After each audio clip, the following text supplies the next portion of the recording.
Hello,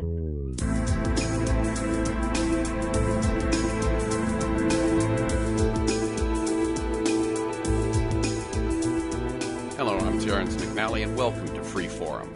We've talked a lot over the years on the show about inequality in America, how large it is, how much it's growing, what it means in terms of individual people and families, as well as to society at large and the health of our democracy.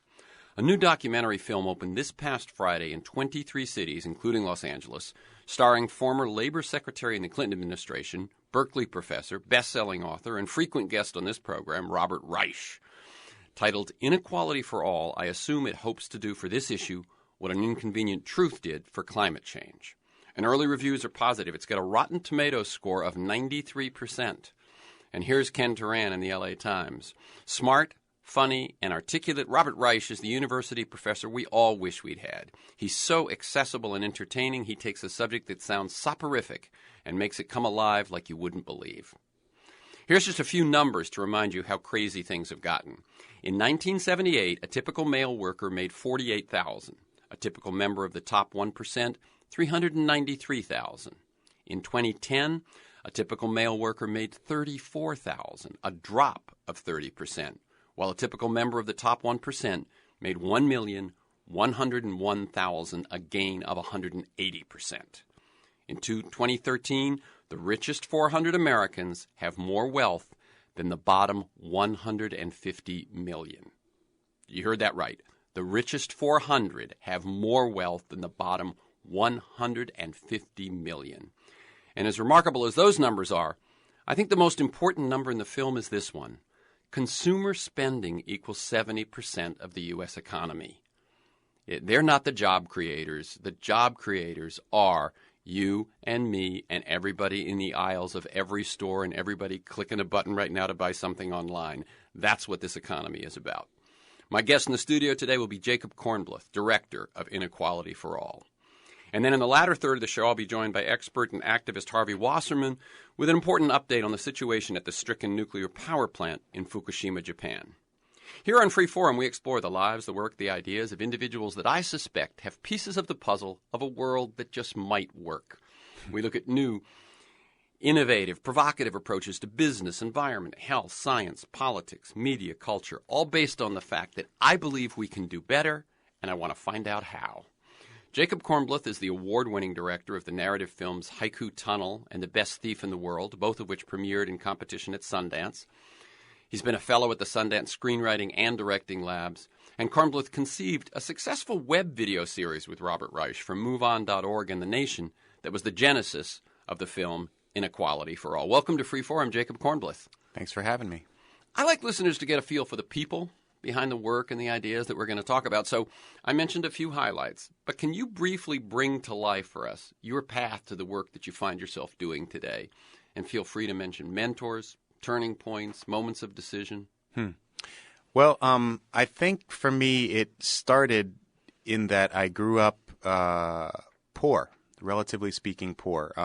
My mother raised a family of four on between $9,000 and $15,000 a year. That's the number I know because I got free lunches at school, and I had to fill out a form every year that I turned into the school principal that listed how much we made. And all of my classmates knew how much we made because they saw that I got free lunches every day. So I knew that we didn't have much. Interestingly, though, I never felt poor, and I actually almost never said it out loud until I started talking about making this film, because my parents were so proud of education was so important, and they were so proud of sort of their working class roots. But I certainly was aware from a very early age of who gets what in a society, of how much everybody had, essentially. When I was a kid, my father had a stroke when I was about 6. I was going to ask. And he had brain damage and was paralyzed, and he couldn't speak after that. And then he passed away when I was 11.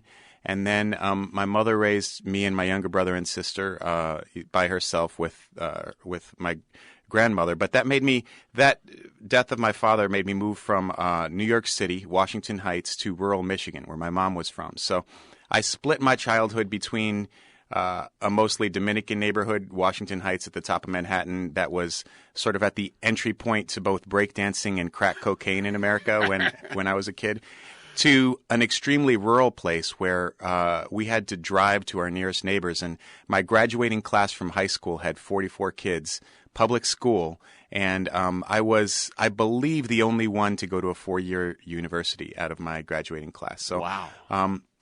Very different places, but a very interesting look for somebody who's going to make this film into two very different Americas. One very urban and ethnic, and one very Caucasian, but also working class in both cases. So that was a pretty interesting background and led to a pretty confusing set of teenage years. And but I made it to college. Then my mother passed away when I was 18. Oh my God! And I had a younger brother and sister, so I dropped out of school and I tried to raise them and help out in any way I could. And I failed miserably, as many 18-year-olds probably would. So I wound up going back to school and finishing, and then never really thought of this background as anything that would turn into somebody who might make a documentary. I thought maybe what it really gave me an affection for was character.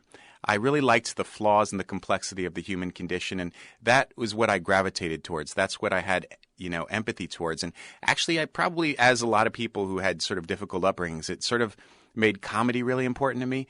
I started out working in comedy and started out directing theater, and working with my brother, who was a theater performer.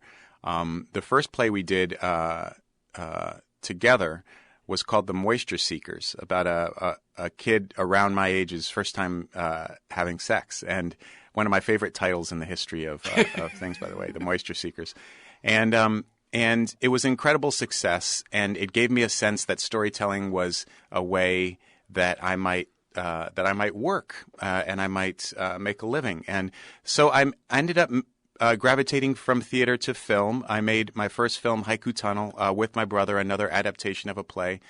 Went to Sundance, came out of nowhere, got bought by Sony, and I sort of had a career. I realized it was important to me at that point to sort of represent my voice in some way, which I didn't feel this sort of the working class roots were always in there, but I didn't know exactly how to express it. And in fact, as a young man, when you're working in the arts, you realize that a lot of people don't come from the same background that I came from. That so many people, to be able to afford to work in the arts, something's coming from home every month. That's right, because you need that sort of incubation period as an artist, which isn't financeable in any sort of a commercial way. So, yeah, everybody in the entertainment industry is a startup. That's right. You need some way in which you can essentially flail around and figure out who you are artistically, and you have to get through those years. You have to have a place to live, and you have to be able to eat and stuff while that's going on. And so that makes it so that a lot of people who come from backgrounds like mine don't have an opportunity to be an artist. But for whatever reason, I don't exactly know why, I sort of made it through that. Yeah. And you often hear that in the arts, people who it works out for either come from very disadvantaged backgrounds or very wealthy backgrounds. And at any rate, I wound up making a film called Haiku Tunnel, and I think there's some real political point of view in that film. I thought of it as sort of a modern times for the modern age. It was sort of like it was a comedy about an office temp secretary who gets 17 letters to mail at the beginning of the movie and spends the whole movie not mailing them because he's sort of resisting the system in some is a sort of comic absurdist piece, but one I'm really proud of. And then I started to sort of expand a little bit. I made a drama called The Best Thief in the World about growing up in Washington Heights when I was a kid in New York, and that starred Mary Louise Parker and Audra McDonald and a bunch of actors from the New York theater scene that I had a lot of admiration for. And then And then I sort of had to figure out who I was. I had a bunch of success, relatively speaking, in the film industry on a indie film level. A lot of people respected me as an artist, but I hadn't yet sort of made anything that sort of had hit in some sort of commercial way.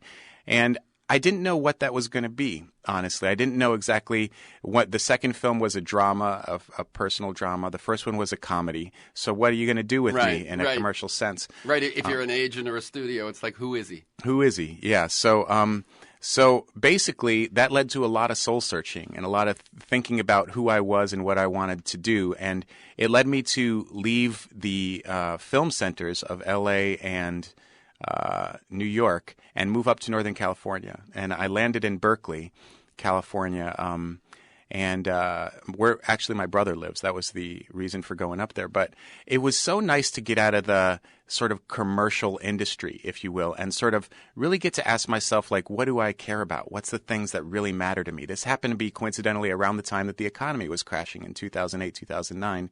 And I had just about had it. I felt like this was the story of our times, the biggest story of our times.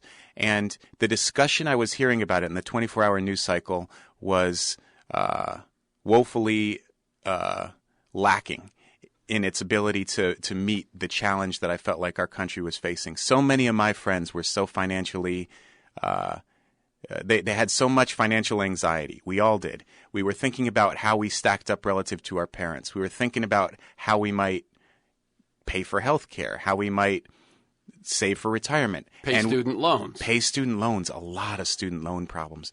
And we sat around talking about this, and we sat around talking about how, the left thinks this, we talked about it in sort of really partisan terms, or a lot of people were talking about it in really partisan terms, and I didn't get it. I didn't understand in a sort of the big picture what it all meant. I certainly had heard that income inequality was growing, and I knew that it was one of the sort of big elements to probably it fit in somewhere in this puzzle of the problem that was going on.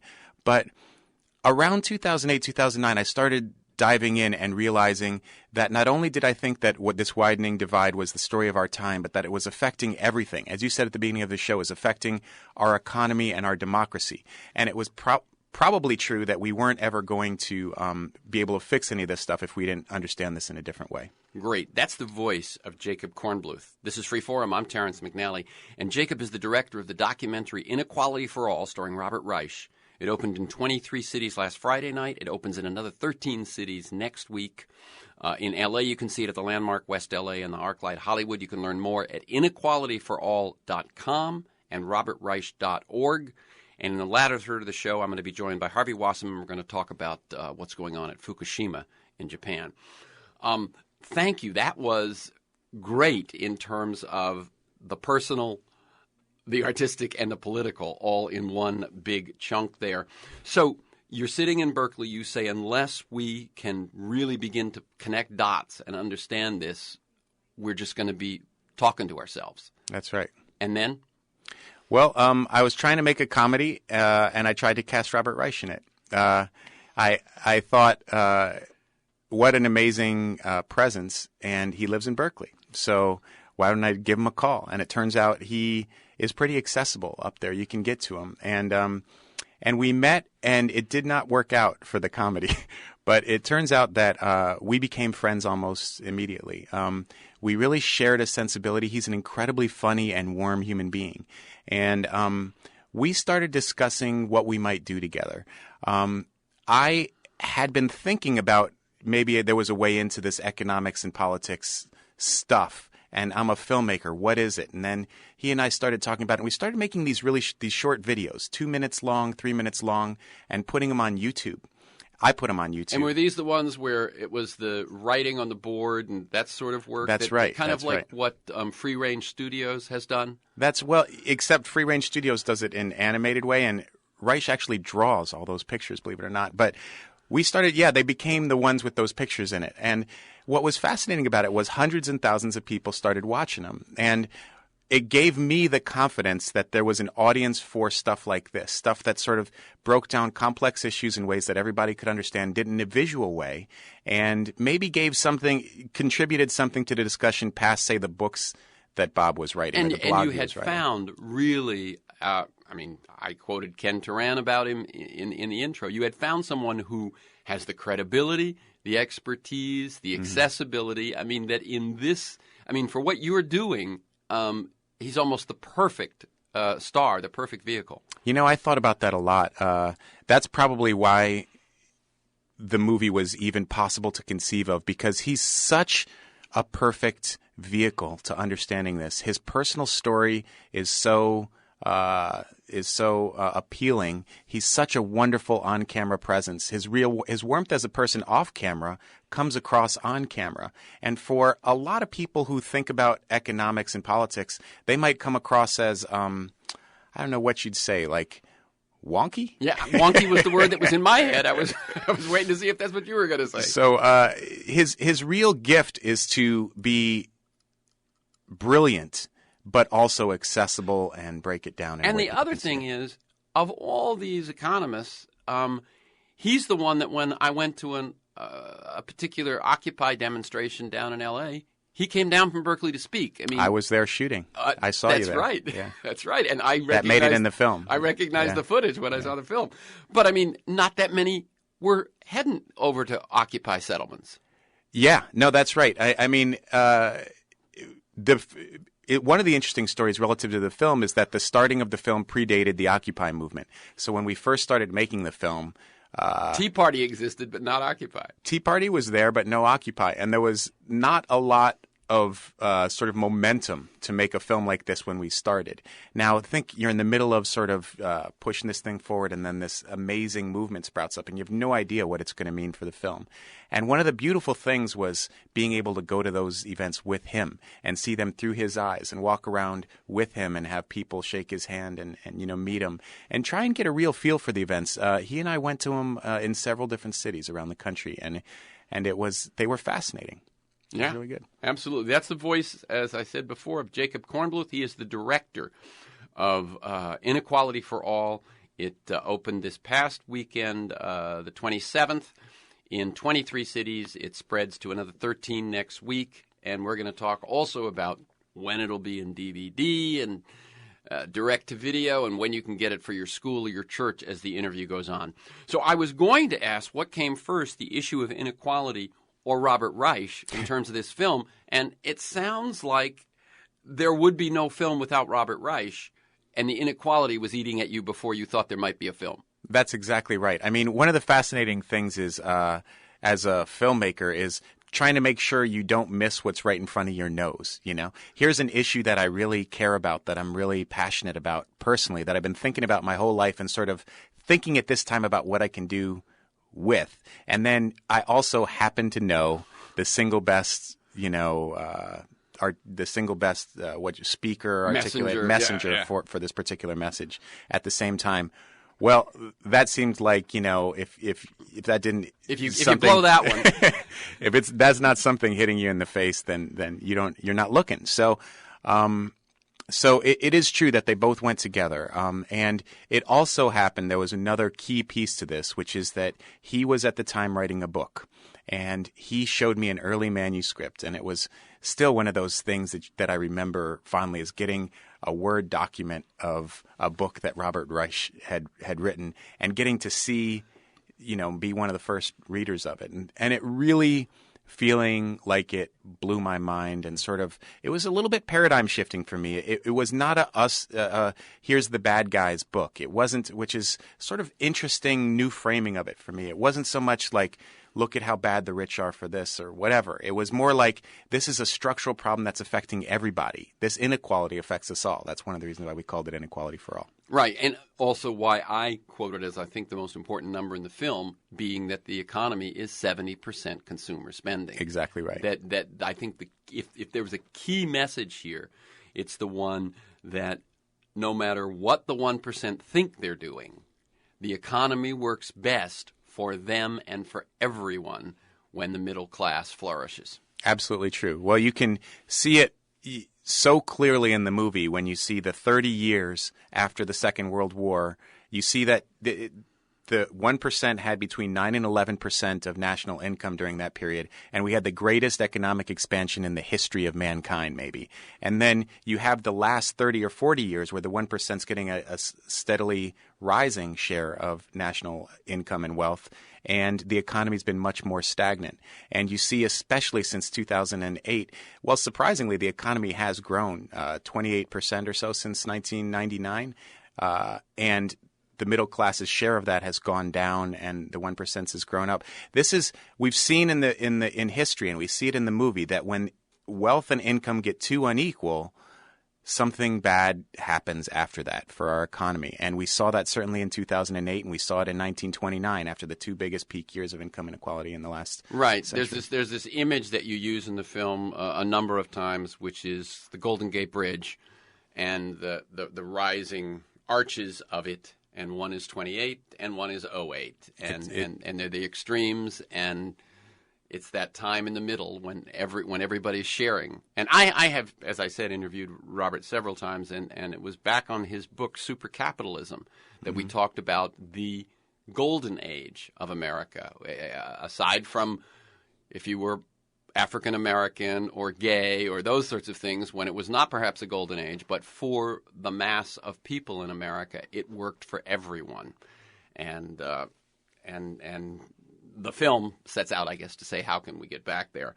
A couple of questions. At what point did you know you had a theatrical release? Because that is, that doesn't happen to a lot of even very good documentaries. That's absolutely right. I mean, we've passed so many very small bottlenecks to get this film to where it is. It's really an amazing journey when you take a film to this place. But we started to feel pretty early on. I knew that Reich was such an amazing character for the film. So you sort of had this feeling early on when we were screening it for people that we were maybe onto something. But the film didn't work for a very long time because there's so many threads of the story that all felt like separate pieces. It felt like maybe you were watching 4 movies instead of 1 movie until pretty close to it getting done. So I would say it wasn't until the first screening at Sundance. We had a screening at Sundance. We had gotten into the festival, which is an amazing accomplishment for a film. But then we had our first screening, and you could sort of feel it in the room that people were on the train with the film. They were sort of feeling it. And then when the film ended, we went up, and I remember I went up first, and then Bob came up after, and we got a 5-minute standing ovation. And it's one of those moments as a filmmaker you never forget, people appreciating your work like that. And then there was a lot of interest from distributors about how, who's going to put this out and how. And so we sort of had a sense around Sundance time that it was going to work theatrically and maybe come out. We sold the film to the Weinstein Company Radius division there, and they've been amazing, supportive partners in trying to get this out, and they believe in it as much as we do. Very good. That's the voice of JACOB Kornbluth, and I'm Terrence McNally, and we're talking about the film Inequality for All. It stars Robert Reich. I think that's the right way to put it. I was trying to think features. No, it stars Robert Reich.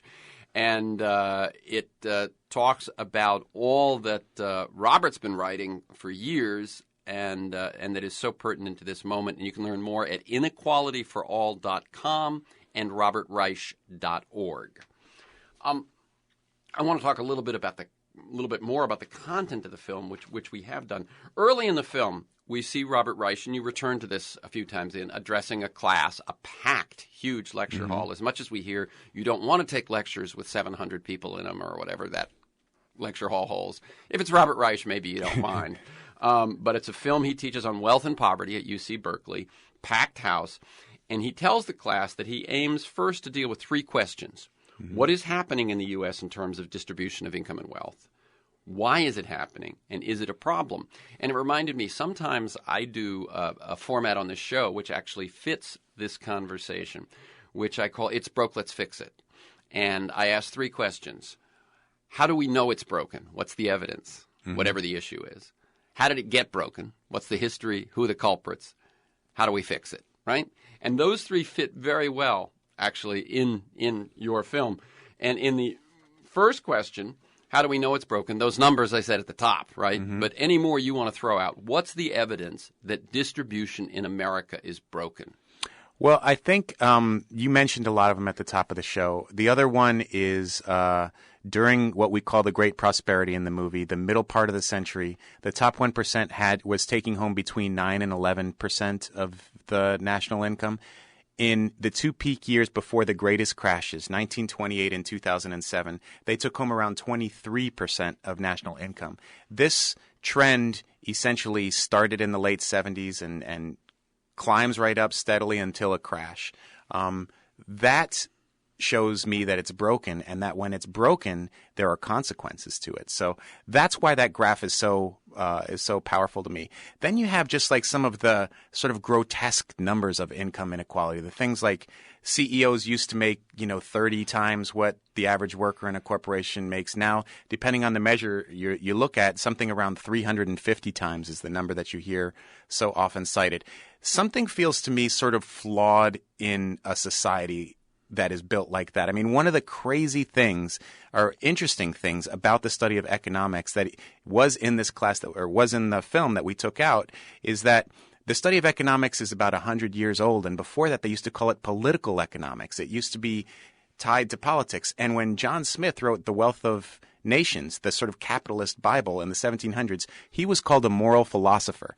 Now, the fascinating thing about that is that the study of economics is about what is a good society. How do we get together in a way that sort of is good for everybody or sort of maxes out the benefit to the most citizens? What's the best way to encourage incentives for people to innovate mixed in with what's good for people? That's what economics should be.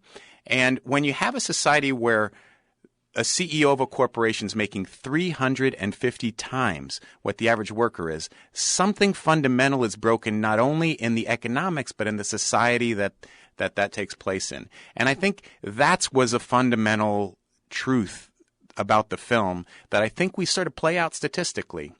Yeah, and by the way, if people, Robert was recently on, and there's an interview with you also, at Bill Moyer's website, and do you know what Bill Moyer's website is called? Is it BillMoyers.com? I believe it's BillMoyers.com. I think it is. Okay, and he had Robert on to talk about inequality for all. On the website, there's a 13-minute interview with you, Jacob. But also, he does a great job on the website of statistics. He's got the problem, the work, the cost, the inequality. If you need any more evidence of how broken things are, check out the Inequality for All segment at BillMoyers.com. You could also check INEQUALITYFORALL.com, which has not only a bunch of statistics around this topic, but also a bunch of ways you can get involved to do something about it. We will. Yeah, we're definitely going to get into that. Absolutely, Inequality for All, and then RobertReich.com, where he has his blogs and great stuff. And I mean, I'm going to take a moment to point out some other books that I think are really pertinent here. One is The Spirit Level, which I was surprised you didn't refer to. You know the book, right? Mm-hmm.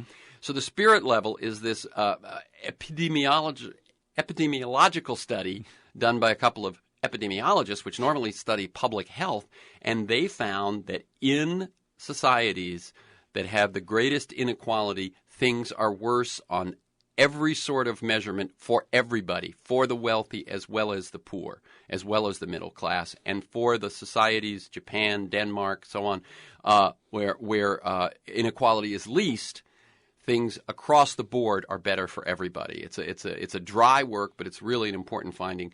Winner-take-all politics, which does a great job of laying out the politics of what changed over the last 30 years. And then I think the two books, Who Killed the American Dream and Who Stole the I think it's Who Killed and Who Stole, one by Hedrick Smith and one by, I'm forgetting the two, Bartlett and Steele, are also great books that sort of lay all of this out. You have a wonderful interview with Nick Hanauer, who is very wealthy. He has his own companies. He funds startups and so on, an angel investor, and he says some interesting things. Yeah, he says he make a 8-figure salary. He makes between $10 million and $30 million a year. He's a passionate capitalist, and he's also passionate about ending income inequality. And that's what makes him such an interesting character for the film, because he's the wealthy guy in this film is not a villain, but he's also not, a lefty, if you will. I mean, he might be. I don't know his politics, but he's certainly passionate about making a lot of money. And what's fascinating about his perspective is that he believes in widening income inequality as a problem because he wants the middle class to have more money in their pockets so he can figure out more ways to sell them stuff. Yeah. His family, I think, his original family business was pillows. Pillows, yeah. And he says, I make 10 to 30 million. I cannot buy 1,000 pillows a year. Yeah. I can't make up for the middle class person who can't afford to buy pillows. And he thinks he's such a savvy businessman that if middle class consumers had more money in their pockets, he, as such a good businessman, could figure out more ways to get them, to come up with products that they might want. So this is frustrating to him, this widening economic inequality from a business perspective, which is something we need to hear a lot more about. I mean, it's true that if the economy were doing better, businessmen would have more opportunities to sell people stuff. And what an interesting way into this discussion. So that's what made him such a compelling character in the movie. He was, he's surprising to people when they see him in this film. He's great. This is Freeform. I'm Terrence McNally. I'm speaking with JACOB KORNBLUTH, director of the documentary INEQUALITY for All, starring Robert Reich. It opened in 23 cities on the 27th of September. It opens in another 13 week following, and then will continue to spread in L.A. You can see it at the Landmark West L.A. and the ArcLight Hollywood. You can learn more at inequalityforall.com and robertreich.org. In a few minutes, I'll be joined by HARVEY Wasserman. We'll have an important update on the situation at the stricken nuclear power plant in Fukushima, Japan. This is Freeform on KPFK 90.7 FM, 98.7 in Santa Barbara, streaming and podcasting at kpfk.org. For this week's conversation and many others, along with articles, transcripts, and to join me in pursuit of a world that just might work, get a look at some of the work I do with story and narrative with organizations, go to terrencemcnally.net, TERRENCEMCNALLY, terrencemcnally.net, or aworldthatjustmightwork.com. To the same website. If you want to receive my weekly email telling you who's going to be on, what we're going to talk about, and 4 or 5 articles of background, sign up at my site or email me at TEMcNally, TEMCNALLY at mac.com. You can also subscribe and listen to Freeform Podcast on iTunes. You can check out Freeform with Terrence McNally on Facebook and follow me on Twitter at McNally Terrence. The second question I mentioned, how did it get broken? What's the history? Who are the culprits? We talked a bit about that, but as you just said, since pragmatically it is best for the wealthy when the income is spread around, what happened? What happened in those 30 years from say, 78 to 2008? Well, I mean, the simple factors that led to this problem are globalization and technological change. We say it really clearly in the movie. People have known about these issues for a long time. I think Reich has a funny line in the movie where he says, globalization, globalization, globalization. Rarely have you seen a word go so quickly from obscurity to meaninglessness with no intervening period of coherence. And I think that the people have heard these words, again, just like the issue of widening income inequality generally. I had heard the buzzwords of 99% and 1%, and I'll get back to your question in a second. But I hadn't really had a context to kind of understand why I should care, why it really matters to me, and like other than it's bad to sort of have this. But I needed to sort of connect the dots here. And then, so globalization and technology are what caused this change. But so often the second part of that discussion when you there's nothing we could have done about it. There's nothing we could have done. Look at globalization and technology is happening all over the world. Isn't it? It's just too bad that everybody lost their jobs. That's just fundamentally, it's sort of a economic determinist model, which is inaccurate. It's false. That's the problem. We have to be able to say globalization and technology on one part of, out of one part of the story, and then say we simply must, as a nation, figure out how to organize our economy and our democracy in such a way to deal with these changes. I mean, it's important. It's important that our people get and not just that, Jacob.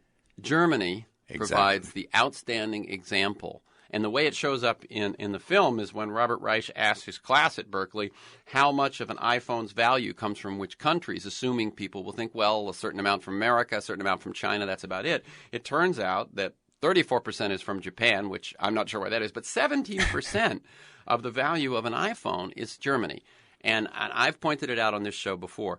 Germany made a decision when globalization happened that they would get better and better at having the people who could make precise quality manufactured products, and they would make that what they did, and they have done that. America made a decision, the very wealthy, I think, and some of the multinationals made a decision, we will farm out our labor to That's cheaper right. countries, and we will become consumers rather than producers. Well, it's also true that in Germany, you recall earlier we talked about how in the middle part of the century, the top 1% in America was taking home between 9 and 11% of national income. Well, in Germany, in 2007, when in America it was at over 23% of national income, in Germany it was between 9 and 11%. So the organization of their overall economy is and was at that time similar to what America was during our great prosperity years when we had the greatest economic expansion in the history of the world. So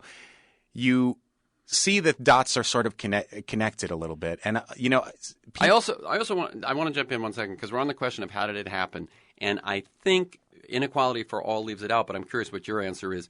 When you go to winner-take-all politics and some of the other places that have looked at this 30-year history, they also see that it was not just globalization technology. There was a concerted effort by a certain segment of the very wealthy, starting with the Lewis Powell memo and saying we can transform the Chamber of Commerce into something which works for us politically.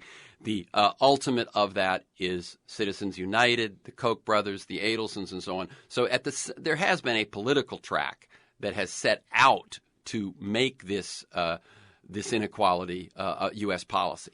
Absolutely. Well, I think what I've seen is I get asked all the time at screenings, why are people not acting in their self-interest economically? And that's a big what's the matter with Kansas type question. Right. But you do definitely see that these great lies repeated over and over again, as Orwell said, are eventually taken as truth. You see the tying in of freedom, these sort of words like freedom, but it's sort of the survival of the fittest theory, where if you failed economically, if you're going downhill, if you're on a downward escalator, it's your fault, man. It's not our fault as a society. It's your fault because, hey, we all had freedom of opportunity. Well, what you see in this widening income inequality is opportunity to sort of rise out of poverty in America is going down as income inequality goes up. That's right. I was going to say the ace in the hole for the U.S. for so long was upward mobility. You could say, well, we've got very rich or we pollute or whatever it was, but you've got upward mobility. Anybody can come here and have. It turns out that upward mobility is declining to the point that the chance that kids born, and these are quotes from your film, the chance that kids born in poverty will not get out in the U.S. is 42% now. The chance if you're born in poverty you will never get out of poverty is 42%. In Denmark, it's only 25%. You've got a 3 out of 4 chances of getting out. In the U.K., which we know still has royalty, it's 30%. It is significantly worse in America. One of the lies that still gets perpetrated. Mm-hmm. That's right. Let's go to the third question, which is what are the solutions? What do we do about this? Now, obviously, make a film like this is one, but what else? Well, in the very most basic way, we have to fight, particularly people my age and younger, have to fight cynicism. Because people like me who grew up, people of Reich's generation and older, or which is probably a generation older than me, they saw social change work. They saw, the civil rights movement, the fight against the Vietnam War. They had this sort of fundamental belief that we can change things if we get together and do it. And I never had that example growing up. I've been growing up in this during this period of widening income inequality, and that really affected me, and I think it affects a lot of people. This sort of pull towards cynicism. Resignation. That's right. It's the way it is. It's the way it is. We can't do anything about it. So I'm just going to have a cup of coffee and go to sleep or whatever. You probably wouldn't do those things at once, but you know what I'm saying. Or go to sleep. Or go to sleep. Have a cup of coffee or go to sleep. Not have a cup of coffee and go to sleep. Anyway, cynicism's the big enemy here. We have to believe we can do something. There's this great story that Reich often tells about a woman going up to FDR in 1936, I think, and saying, Mr. President, you have to do this laundry list of things. You have to change this. You have to change that. And then he grabs her arm back and he says, ma'am, I'd love to do those things, but you have to make me. And what I love about that story is we all believe, like, man, these politicians are letting us down. And I certainly was thinking that they're not doing enough to fix the problem, and it certainly is true. But the responsibility is ours as citizens. It's important that we feel energized to do something about it. And to me, it's a little touchy-feely sounding maybe, but that seems to be the biggest obstacle, is just this perception. I mean, so much money is in the hands of so few. They control so much of the media. This filters and politics. We feel defeated by it. We sort of cede democracy to these people, and then it gets worse. It's sort of a downward negative cycle.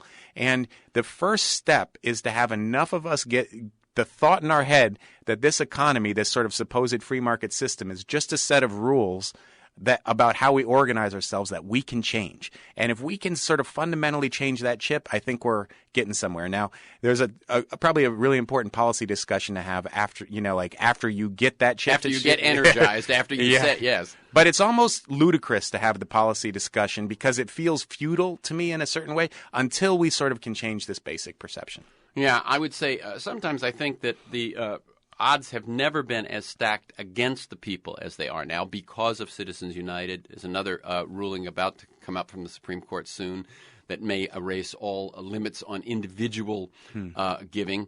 And the organization that has happened since the 70s of the business lobbies and so on, leading to the Adelsons and the Koch brothers and so on. But I think if you go back, there were the smoke-filled rooms. Mm-hmm. In other words, now it looks like, politics is locked up. I think it used to be locked up in a very different way by the machines and so on. That's right. So there's always been a certain people with their hand on the scale. That's right. And it still means that if we band together, if we take this seriously, we can make a difference. The odds are stacked, but they're always stacked. That's the way power works. But there's more of us than there are of them. That's right. On election day and any time that one asks to hear from the people, we outnumber them. I want to mention just a couple before I let you go. I want to mention a couple of the moments that really stuck out for me. One is the woman who, in the discussion of executive pay and deregulation and so on, there's a woman who looks at the camera and says, if you have 10 million, if you have $1 billion, why do you need the little bit that I have? Just talk about shooting that moment. It was first of all, she's a Republican and a Mormon, and she happens to be at a union rally. Very confused moment for this room, or very charged moment when some people are for and some are against the union. And she's trying to piece together what she thinks of it all and wrestling with a series of conflicting things, probably what she hears from people in her conservative world and things that she feels about how this game just doesn't seem right. And what an amazing moment. She's wearing like a pink jumpsuit and she has this great blonde hair, and she sits down and she's so unguarded. She's just speaking her thoughts and feelings without thinking about how it fits into a political view.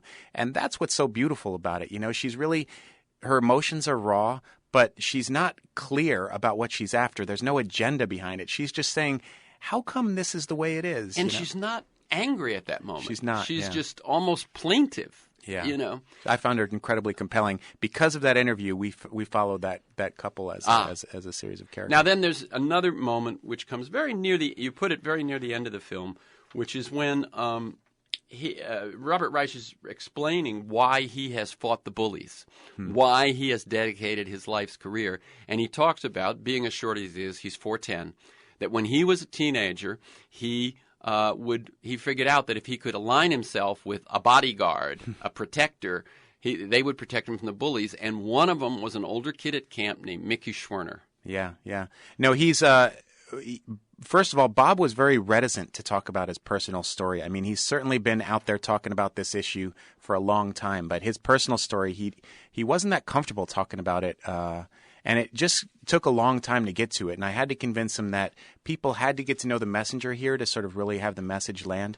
But that particular story is important because Mickey Schwerner was one of the people gathering votes in Mississippi or organizing people to register to vote in Mississippi in Freedom Summer. And it was a powerful story for the country, and it sort of connects up the personal of Mickey was Bob's protector, and before he became a name, before he was somebody who was a player on the national circle. He was one of the three murdered. That's right.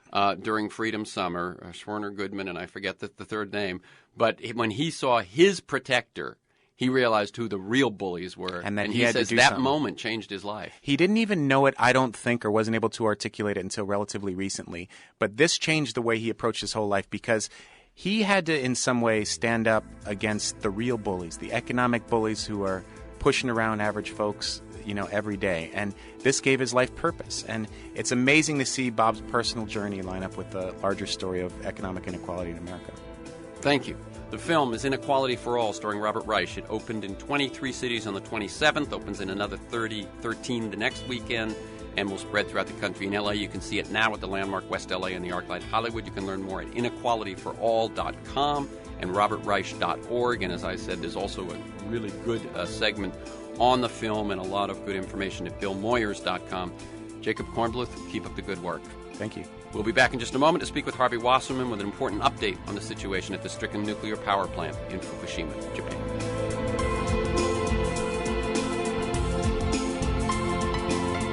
Hello, I'm Terrence McNally, and welcome back to Freeform. Harvey Wasserman is a teacher, author, and activist focusing primarily on election protection and nuclear power. With Bob Fitrakis, Harvey helped break many of the major stories surrounding the 2004 presidential election in Ohio. In 1973, Wasserman helped pioneer the global grassroots movement against atomic reactors. He was an organizer of 1979's No Nukes concerts featuring Bruce Springsteen, Bonnie Raitt, Jackson Browne, and many others. He edits the nukefree.org website, NUKEFREE, nukefree.org website, and he's the senior editor of freepress.org. Wasserman is author or co-author of a dozen books, including Solartopia, Our Green-Powered Earth, AD 2030. Welcome again to Freeform, Harvey Wasserman. Terry, it's always a pleasure to be with you. Okay. As I've said throughout the show, I want you to give us an update on Fukushima. Now, first, remind us, when did the crisis begin? Where do things stand? And are things getting better or worse? Well, Terry, I hate to tell you, it's been a 2.5-year nightmare for me. And it started on March 11th, 2011. There was an earthquake about 120 kilometers off the coast of Japan, a 9.0, which is about as big as we've recorded, and it was followed by a tsunami, of course, as we all know, and the terrifying pictures are up at YouTube if you got the stomach for it. But the earthquake did tremendous damage to the Fukushima Daiichi nuclear setup on the coast of Japan. There are 6 reactors there. Thankfully, 2 of them, units 5 and 6, were shut, and they are higher up in the air. They actually they did have a generator that retained electrical power there, so they did not suffer the tremendous damage that units 1, 2, 3, and 4 did. Now, these are General Electric designed reactors. There are 24 of them similar in the United States, and we also have 2 reactors in California at Diablo Canyon, which are in earthquake zones and could be hit by tsunamis.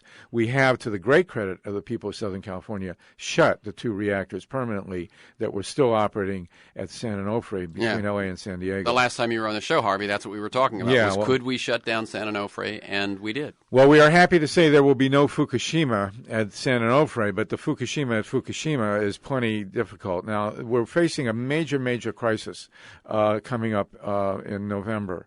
The utility company, TEPCO, Tokyo Electric Power Company, which has been completely incompetent throughout this whole situation, starting with the actual building of the reactors, which was greatly resisted by the Japanese people. I was in Japan in the mid-1970s. I actually wrote an article about Fukushima that was published in the Progressive magazine saying, what are you doing building nuclear plants in an earthquake zone that gets washed by tsunamis? And the utility and all of them said, no, it can't happen. And, of course, here it has happened. Now, did they say it couldn't happen, or that they, even if it did happen, they had a design that would withstand and all of that sort of thing? Yes, both. They said both. They said the odds on an earthquake followed by a tsunami big enough to matter were minuscule, and that even on such a case that they could deal with it. And, of course, they haven't been able to. Now, the current situation, and we are circulating a petition at nukefree.org that we will hand in. We just passed 40,000 signatures to ask the United Nations to step in and take over at Fukushima. For lack of a better global body, the fact is that a private utility company, even one as big as TEPCO, is not capable of handling this situation. Neither is the Japanese government. We're not even sure there's enough technical expertise in the world of our species to handle what's going on there. Okay, let me stop you for a second. That's Harvey Wasserman. We're talking about the situation that persists at Fukushima, where the nuclear plant suffered earthquake followed by tsunami. Why do you say November's critical? The Tokyo Electric Power Company has said that in November they will attempt to remove a spent core of about 1,500 or so spent fuel rods, about 400 tons of material, which is in a spent fuel pool, which is perched 100 feet in the air. Now you have to suspend your imagination here. But General Electric designed these reactors, and they're about half the world's 400 reactors are GE designs, with a spent fuel pool 100 feet in the air. Why? What's their design idea? Because it was easier to pull the fuel rods out of the core and swing them up. They were already 100 feet in the air, and swing them up into a pool at the top of the reactors. It's an insane design. Now, when you say 100 feet in the air, I mean, the 10th story of a building is 100 feet in the air, Correct. But you figure it's pretty solid. What are these? These are pools of water. Correct. On stilts? Well, no, they're lodged in buildings. The problem at Fukushima Unit 4, now you have to remember, Fukushima Units 1, 2, and 3, the cores did melt. And after 2.5 years, we don't know where they are. They melted into the ground probably through the reactor buildings. You have 3 hot cores somewhere in the earth at Fukushima. They're pouring water in the hope to keep them cool. Nobody knows if the water's even getting to them. So I'm going to stop you again because we have so much to catch up with on what you're saying. You're sort of embedded in this material all the time. Oh God, I guess that's one way to put it. Yeah. So when the core, you're saying the core melted? 3 of them. They melted. Correct. So there's a nuclear core. 3 of them. And 3 of them, and they melt, and you're saying at that point we don't know, or even they don't know. Nobody knows. They don't know where they are. They can't find them. You can't go in there. It's too radioactive. So they're pouring water onto the site in the hope that it's reaching these cores and keeping them cool. There have been, we believe they're way cooled down than where they were, but we still don't know. And there has been some steam eruptions at Fukushima where those 3 cores might be. So a steam eruption would indicate that something's not as cool as you want it to be. Absolutely correct. And there is a aquifer underneath, and the worst case scenario is that a molten hot core melts its way into an aquifer, creates a steam explosion, blows the place all to hell, and a huge quantity of radiation is released. Now, all these, you said that in November, TEPCO plans to move. Well, here's the situation. Over 1,000 rods. Correct. So these are the spent rods that have already fueled the plant, but they're still. Well, what's the situation of a spent rod? Well, this is at Unit 4, Terry. Unit 4, when the earthquake hit, they had pulled the core out, and it was in the pool 100 feet in the air, and they were doing basic maintenance. But the core itself, a spent fuel core, or the rods, are capable of releasing gargantuan quantities of radiation. The general estimate now is that the core, the 1,500 or so rods in the spent fuel pool at Unit 4, which did not explode. Although there was an explosion in Unit 4, we believe it was a hydrogen explosion. So the building itself, in which the spent fuel pool is supported, is weakened. By that explosion. Yes, and because there's so much water pouring through the site, the ground has gotten soft. So the building that's supporting the fuel pool at Unit 4 is sinking and tilting. And God forbid another earthquake should come, or the thing should give way. The fuel pool would crash to the ground. And the constant pouring of water only exaggerates that, right? Yes, on the ground. Yeah. Now, somehow, miraculously, they've been able to keep apparently keep the fuel rods covered with water at Unit 4. But the fuel rods are clad in zirconium alloy, which is highly flammable. You know, the zirconium was an element in the old flash cubes. So it burns very hot, very fast, very bright. God forbid those zirconium alloy clad rods would be exposed to air. They would catch fire. And the radiation in the rods would be released into the atmosphere. There is a possibility, if it got hot enough, that you could have a fission explosion, which would mimic an atomic bomb. This place is 155 miles from Tokyo. So, 13,000 Hiroshima bombs is a very significant number in terms of radiation releases. And unfortunately for us in California, the radiation from Fukushima after the 3/11/11 earthquake and tsunami was detected here.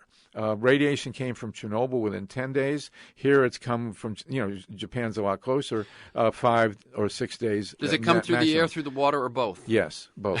It does. And the amounts of radiation being poured into the Pacific are catastrophically large. A lot of it's cesium, which is really toxic. You've got 2 minutes left. One of the reasons that you want global control of this, and the UN is the body you're turning to in your petition, is that there has been either obfuscation, incompetence, misinformation. We don't believe that Tokyo Electric Power or the government of Japan have the resources to bring down these fuel rods safely. We don't think that they. So your petition says give another authority by November? Yeah, well, we want the United Nations to take over, and we want to establish an independent organization of scientists and engineers. As a species, our entire resources should be focused on bringing these fuel rods down from Unit 4. That's the number one issue facing the survival of the human race right now. And I know this sounds exaggerated. Hyperbolic. But the fact of the matter is that with 13,000 potential for releasing 13,000 Hiroshima bombs, this fuel core has to be brought to the ground. At nukefree.org, nukefree.org, we're circulating this petition through Move On. And as I say, we've got 40,000 signatures so far without barely breaking a sweat. So we've got to get this done. Can you also find the petition at moveon.org? Yes, you can go to moveon.org or nukefree.org. Or nukefree, N-U-K-E, free.org, either one of those. And when you say 40,000, my guess is from all over the globe. Oh, yeah, they're from everywhere. And we will present these to the United Nations at the end of October. However many we have, I'm hoping we'll have more than 100,000. But we will present these in New York and desperately beg the United Nations and the global scientific community to step in here, because if they mess this up, we're in really, really serious trouble. We're already in serious trouble, but this is a primary moment, moving this fuel assembly down to the ground and getting it covered up. It's a Damocles sword over the entire human race. Certainly it will affect people in California. We need to get this done. So nukefree.org, moveon.org, sign the petition, please. Okay, very good. That's to get some sort of global expertise to come in and take over at Fukushima before they do this incredibly precarious, dangerous task. Exactly right, Terry. Okay. I'm again Terrence McNally. I've been speaking with Harvey Wasserman about the situation at the stricken nuclear power plant in Fukushima, Japan. To learn more, go to harveywasserman.com. But to sign the petition, go to nukefree, N-U-K-E, free.org or moveon.org. Thank you, Harvey Wasserman. Keep up the good work. For this week's conversation and many other interviews, articles, transcripts, to join me in pursuit of a world that just might work, you can get a look at my work with organizations on their stories, their narratives, their messages. Go to TerenceMcNally.net, TerenceMcNally.net, or aworldthatjustmightwork.com. They're the same website if you want to receive my weekly email announcement telling you who's going to be on, what we're going to talk about, and 4 or 5 articles of background. Sign up at my site or email me at TEMcNally, TEMCNALLY, at mac.com. You can also subscribe and listen to the Freeform podcast on iTunes. Thanks also to today's first guest, JACOB KORNBLUTH, director of the documentary INEQUALITY for ALL, starring Robert Reich. It opened in 23 cities on September 27th. In L.A., it's currently playing at the landmark West L.A. and the ArcLight Hollywood. It opens in another 30 cities next week. You can learn more at inequalityforall.com and robertreich.org. Thanks to Darren, my engineer today, to G and Stan Mizrahi in production, to you, my listeners. I look forward to being with you again next week.